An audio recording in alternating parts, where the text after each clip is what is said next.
Hey everybody, Tracy Fear here from Fairy Hug Stamps and the Fairy Hug Stamps video design team. Today I'm going to show you how to make this little lantern. Supplies you're going to need is the Fairy Hug Stamps Fairy Nest, the Fairy Hug Stamps Fairy Branches, and I use these glitter pens that I got for free from scrapbook.com. I use VersaFine Clair in Twilight and archival ink in Black Soot, these finger blending brushes, and finally I use these pops of color. You can use any kind of Nuvo drops. This is a background that I pre-made and I have a video on the background.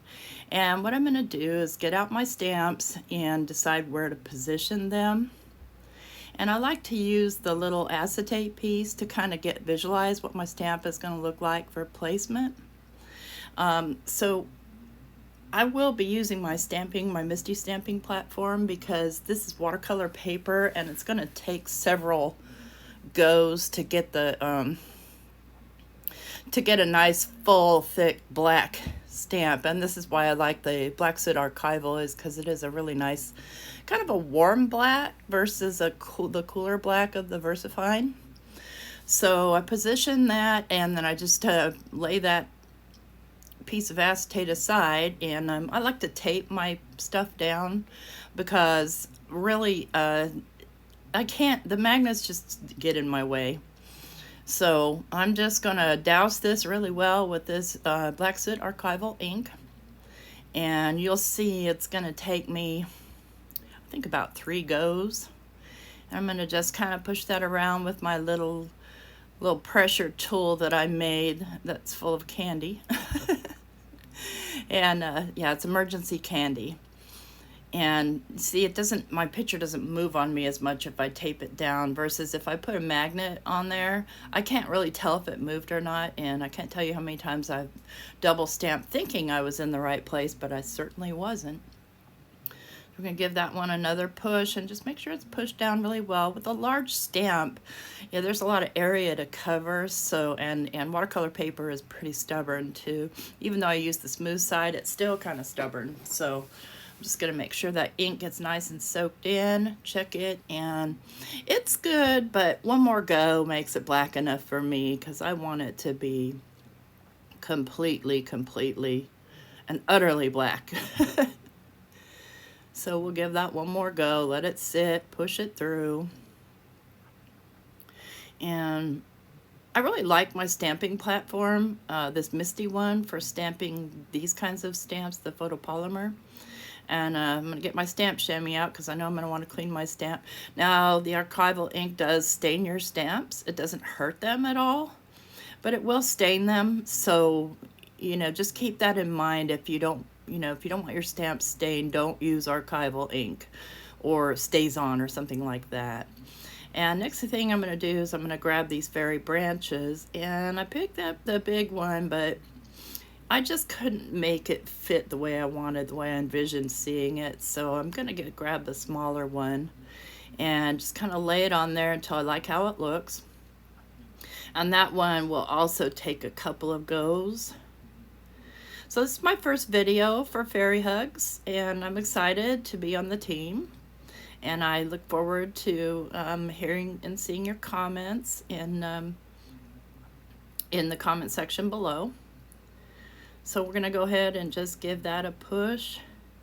And I do have this video mostly sped up, just in the interest of time. There's a lot to it, so just hang with me. We'll be good. We'll be good. See, I'm not happy. I need another. My one little branch is too light. And even though I'm going to color these branches, some of the black's going to show through. And I want that, so I want to make sure it's nice and dark. This is all the stamping we'll be doing today on this. The rest is technique, and I'll show you some techniques maybe you've seen before, maybe you haven't, maybe you do them all the time, whatever. We're going to do it together. So I'm going to go ahead and clean my stamp off and get it out of the way. And take my picture out of my stamping platform, and what we're going to do is we're going to want to make sure that it is nice and dry. And because that, I don't want my ink smudging anywhere, and if I can smudge something, I sure will.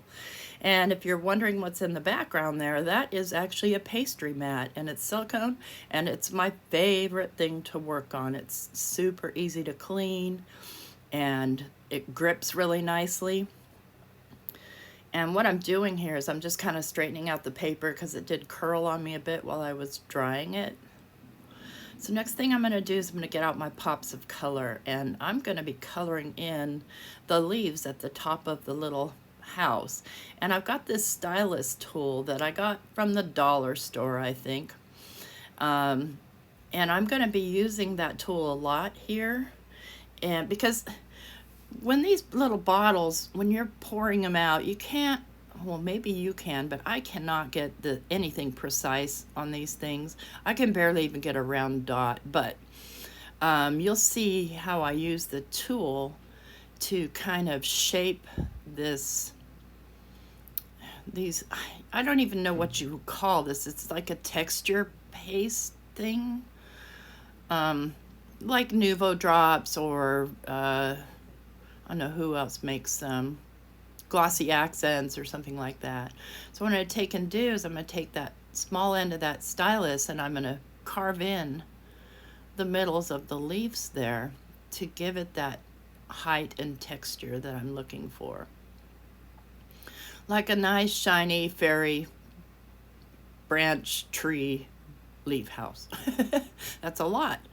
So I did zoom in there a little bit so you could kind of see what I'm doing there to shape those. And then each time I'm wiping off on my paper towel. I'm going to go ahead and do the top layer.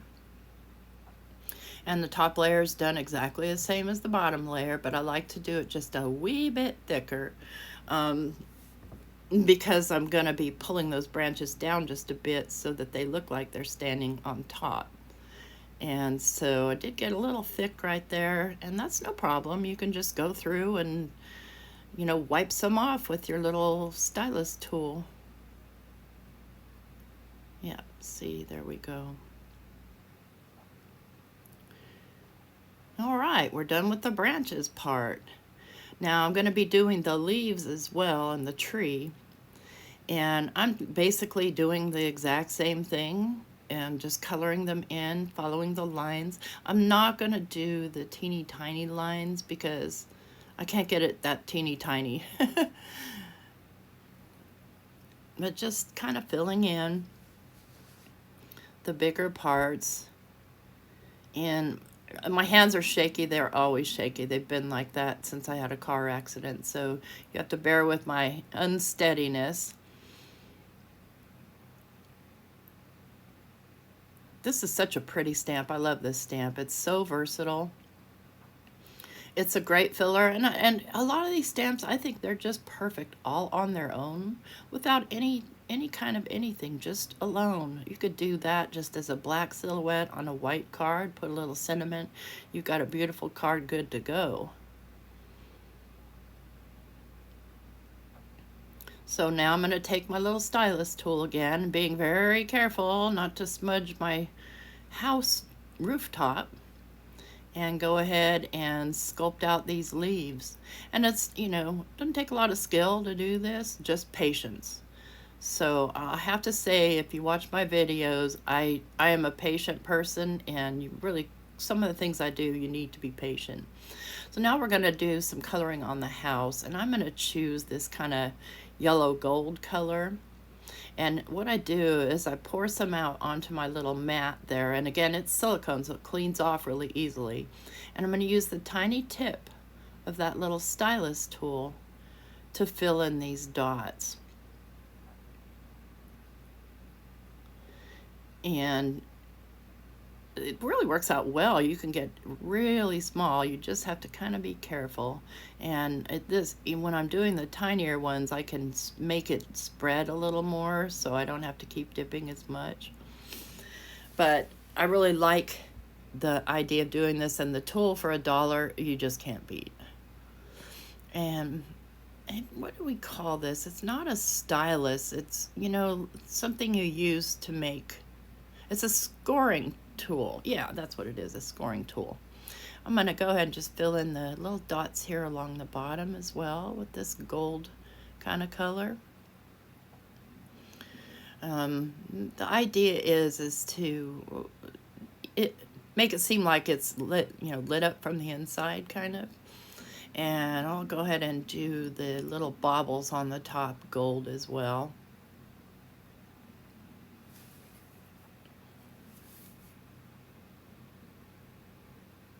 And just clean off my little tool. See how easy that wipes up? I'm loving it.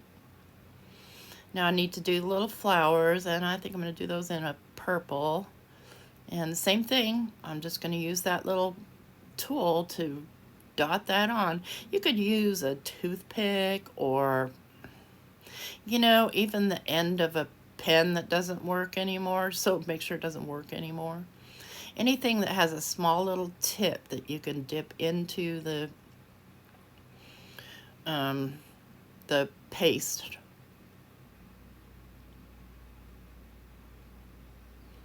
I'm just starting to bring this whole little fairy lantern house to life. What's it called? Yeah, the fairy nest, little fairy nest to life. So I want to color also some other portions, and I'm gonna let that dry. I just, you know, obviously knocked that part out of the video, but once it's dry, and that's about 20 minutes to half an hour, the longer the better. But I want to get some color, and first I start to do it in purple, and it seems like the purple is too dark, can't really see it, so I'm going to switch over to a kind of a turquoisey blue. And if you're quick, you can wipe these glitter pens off. They're pretty small. Their tips are about 0.5, maybe a little bit smaller, but I like that the glitter ink doesn't come out as fast as like on my Jelly Roll pens. It comes out thick. So anyway, I color in all the little flowers, and pretty simple. And then now what I'm going to do is all the white parts of the little fairy house, I'm going to line them in this gold glittery pen. And it just, again, makes it look like that's light coming from inside the wood slats. And I just basically follow the lines that are already there for you on the stamp. And again, you could use anything you want. You could use colored pencils, you could leave it. I just love these glitter pens, and since I got them for free, I shop a lot at scrapbook.com. I guess that's why, but every once in a while they have a free gift, and I will buy a single thing just to get that free gift. Call me greedy, but hey, it's, you know, I like the idea that I can try a product, and, you know, maybe I might purchase it at a later date if I like the product. So I think that's a smart move for any company to kind of offer up things for people to try. So now that I've got all my gold on, and I want to make sure that my little leaves are dry, because I'm going to be putting some gold within the centers of the leaves as well. And you can't end up not really being able to see it that well unless you're looking close up.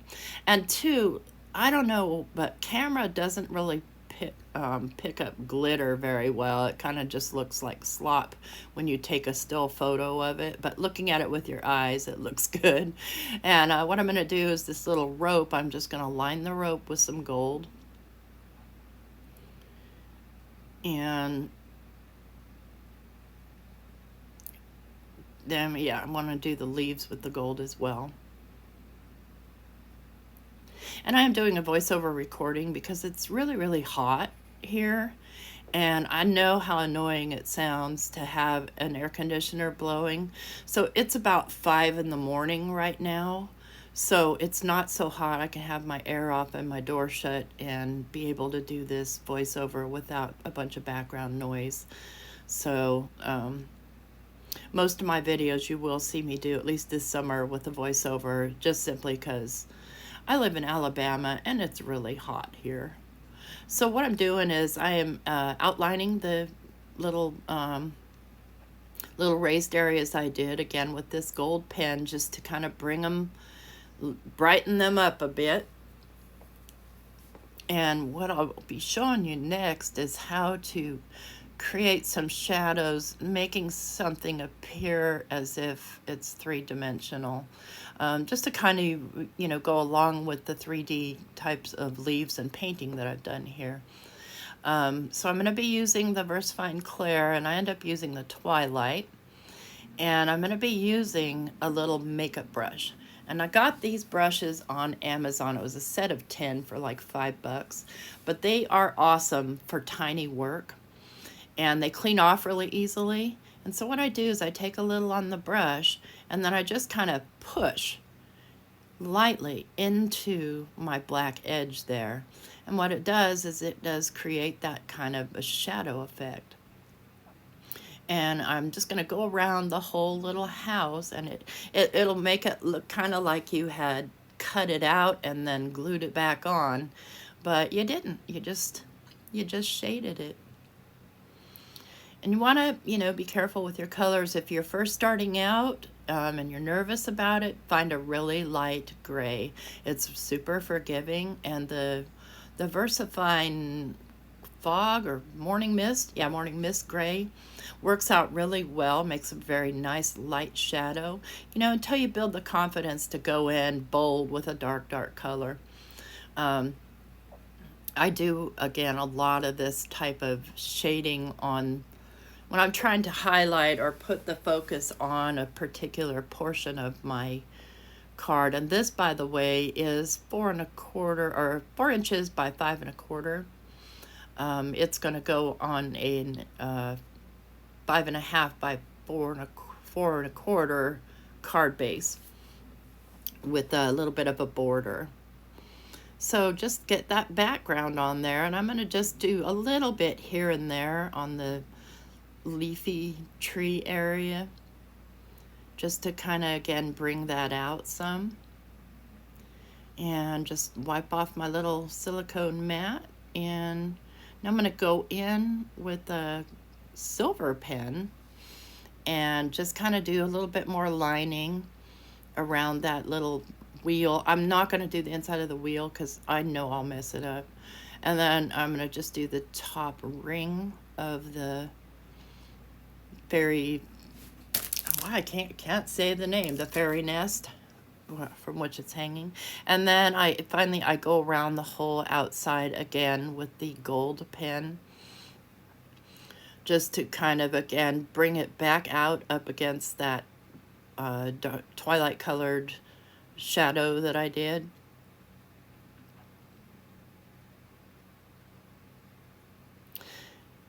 It's kind of hard to see it, but you see it when it's up close. It just kind of lights the whole thing up, and we want light because fairies are in there enjoying their, let's see, it's summer night, enjoying their Netflix and chill. So I'm gonna go ahead and I'm going to glue this to do my card paste, and I like to use craft cardstock a lot. And here you see me change my mind. So I put the glue on, and I start to lay it down, and I realize I forgot an important step, at least a step that I thought was important. So I almost did it, almost. Don't lay it down, don't lay it down. Okay, I'll just lay it on here, and that's fine, because again, this little mat cleans up really well. I got the mat on Amazon. I'm going to grab one of these little finger brushes, and I'm just going to brush off, and I just want to deepen the edges here, like we do, to kind of more bring out the center brightness with the twilight color again, which will pull in and kind of mesh with the shading that we did. These little brushes I got on Amazon. They were cheap, like $10. So I'm going to go ahead and clean up my glue mess there, and I'm just using a little bit of hand sanitizer to kind of get that wiped up.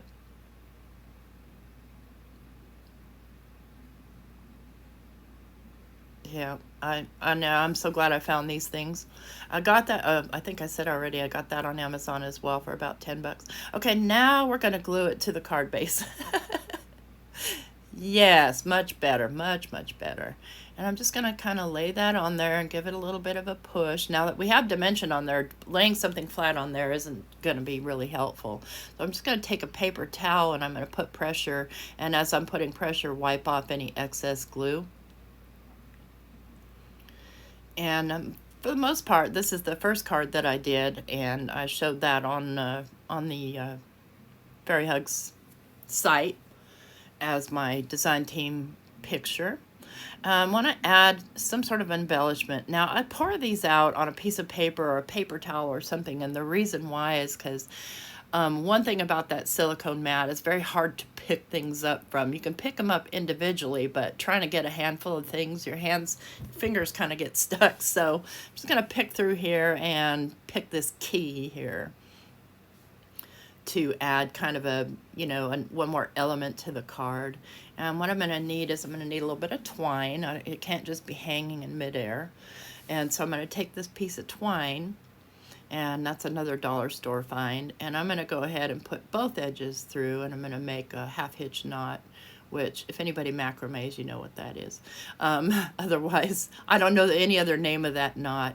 I'm just going to trim that off, and I'll just go ahead and glue that down to the top of that branch. So if any other critters want to come in, there's the key. And the glue I'm using, I use Reptile adhesive. It works really well, it dries clear, and it's just habit. I've been using it for years, and it's tried and true. It's never failed me, so I continue to use it. So there you have it. If you like this video, please give us a thumbs up and hit that subscribe button.